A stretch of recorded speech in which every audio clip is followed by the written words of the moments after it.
Hey everybody, what's up? You know, I thought I'd kind of discuss a few things going on in wrestling right now, some WWE stuff and TNA stuff, and if you will. I talked about who I think is going to show up, legends and past superstars and such, as well as who I think the top 6 GMs might be, or candidates for the GM position might be for this Monday.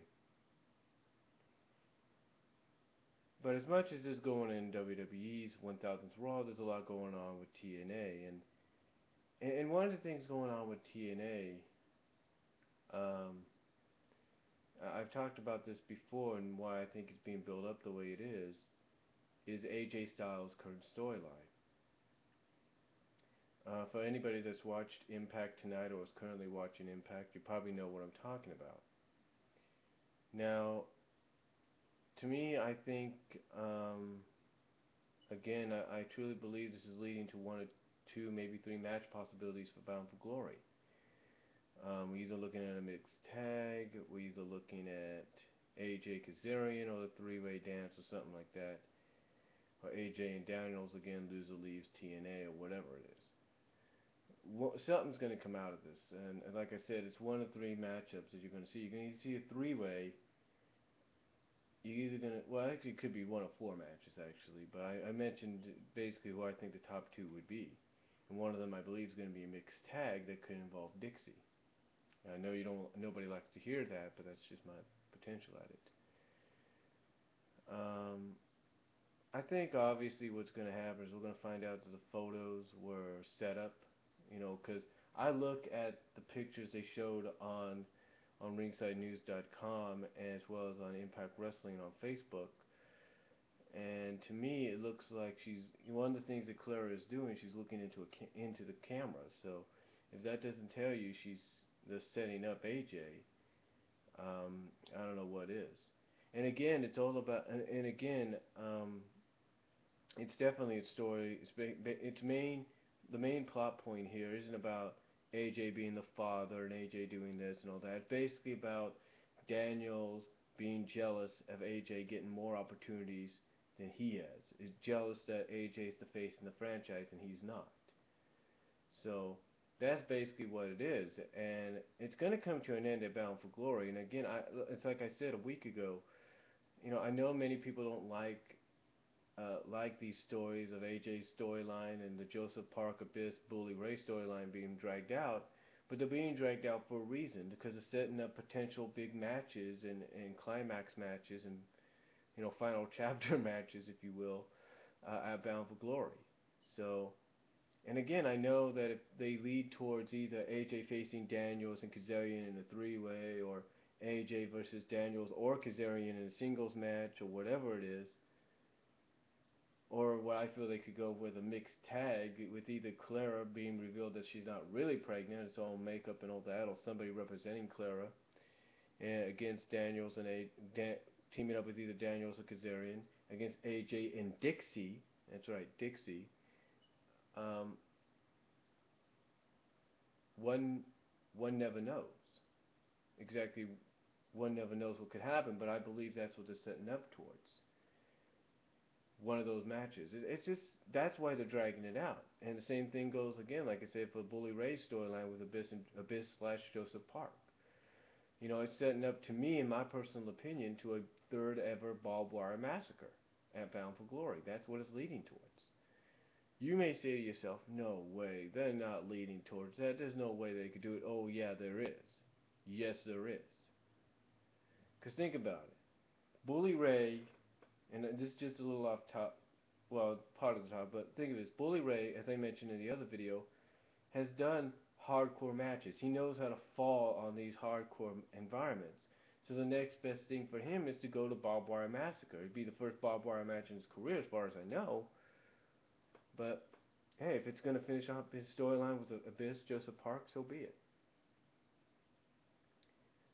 Um, but again, to me, this is why, again, as I mentioned last week, why they're dragging it out and why they're adding on, as stupid as it may seem to some people, like say the Brad Rules and maybe the British Fist and all that, and although others like off the rope show like the Schleg Daddy find it entertaining um, and intriguing, it's all part of building up to one final matchup at Bound for Glory. So as much as people may not like to hear it, we've got about 2 more months worth of this, and basically 2 more pay-per-views before it pays off at Bound for Glory in October. That's basically what it is. Now, as far as the WWE goes, I mentioned that an unknown is one of the 6 candidates I believe to be announced as the GM. Well, if you watch Backstage Fallout, I'm pretty sure you got an idea of who that unknown could be. It could be The Miz. And that would be really interesting if they went with The Miz, because he's an active wrestler, but yet now he wants to step aside and be GM. Again, I don't know how that would play out. Um, it, it it would be interesting. It'd be intriguing. I mean, they made him the GM in the story mode for WWE 12, so it might be interesting if they want to follow in that direction. But I don't know. Honestly, whoever they decide to make the GM is going to be a real interesting choice. But we'll find out. Um, but there's also news going around that besides whoever the GM is going to be, that they're going to announce to be, and whatever legends and all that and past superstars they're going to bring back, there's some news sources going around that WWE creative is leaning possibly towards CM Punk retaining on Monday. Basically, what that means is they want John Cena to be the first guy to lose his Money in the Bank cash-in.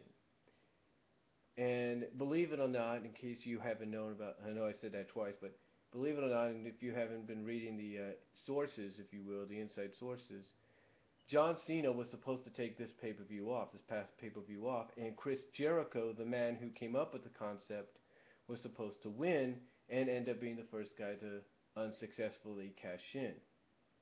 Now, I kind of find that a little ironic that, here you have the WWE pushing at the fact that 10 superstars have cashed in and 10 times it's been successful.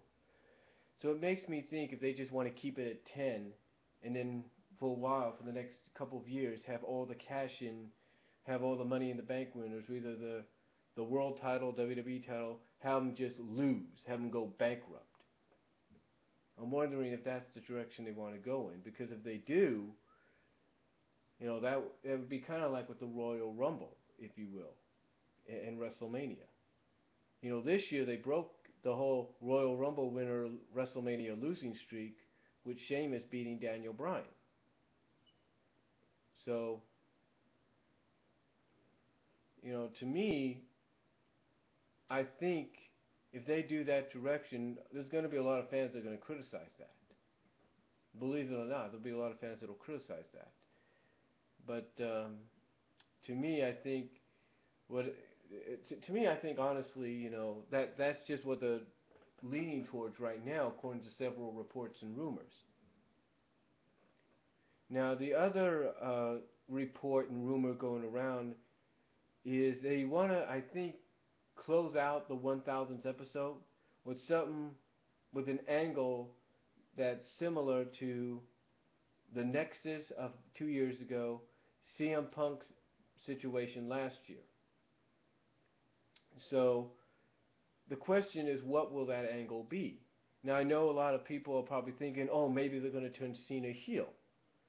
I'm pretty sure they were thinking that could be the angle. They're going to turn Cena heel. Now, that's a good thought, but believe it or not, WWE knows already that a lot of fans are thinking that. Thinking that, oh, they're going to turn Cena heel.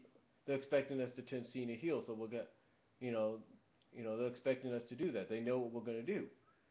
They're expecting that.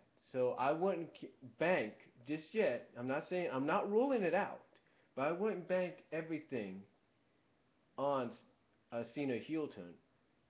In fact, I'd probably bank maybe 10 cents on a Cena heel turn. That's it. But it's going to be something. I don't know what it's going to be. It's got to be something big that's going to, I guess, run for the rest of the summer, in towards, I guess, at least maybe the end of the year. But we don't know what it could be. You know, I mean, what could be the angle that could be so big?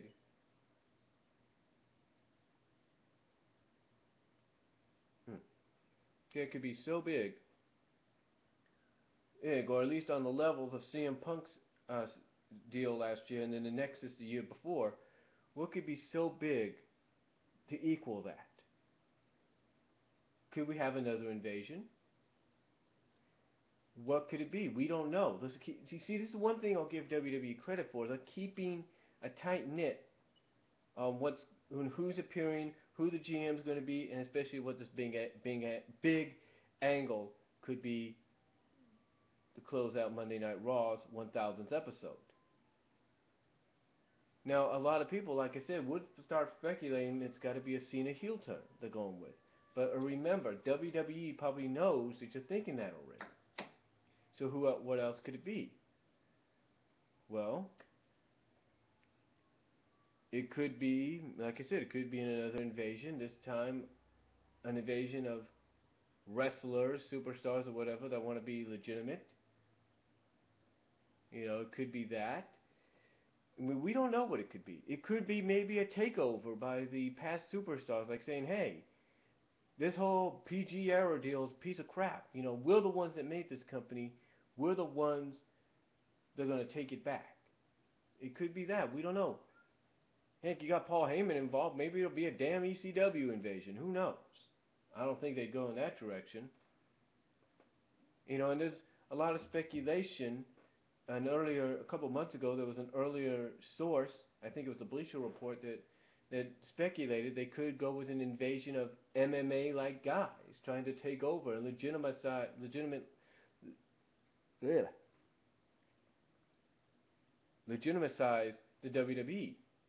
Heck, you could have Paul Heyman and maybe Laurinaitis come back, lead these guys, maybe Laurinaitis lead these guys to want to legitimize the company. Have Big Show probably lead the charge or something. We don't know. But I don't know. Whatever it is, they obviously want to keep it tight-lipped because if it leaks, then it's not going to be good. Um, I mean, because that's apparently what they're doing with all these legends and superstars they're bringing back, like I mentioned in my other videos. They're keeping everything tight-lipped and everything. They don't want anybody to say anything, and if they're asked, you got to deny it. So I don't really know what they got planned for this big angle. I don't know if they're going to name The Miz the GM, but I'm putting him in the place of the unknown as one of the top 6 candidates. And heck, you even got AW that's now positioning. So I'll put him and Miz in the unknown factor as the unknown of who could be elected. Um, but again, we don't really know what's going to happen. Something's going to take place. And that's really all I could say about it. I mean, I know a lot of you are speculating out there as to what this big angle could be, and you've got a right to think it could be what you want, and maybe it's not. We don't know. So all I'm going to say is we just got to tune in on Monday and see exactly what happens. So that's all I'm going to say. Comment down below.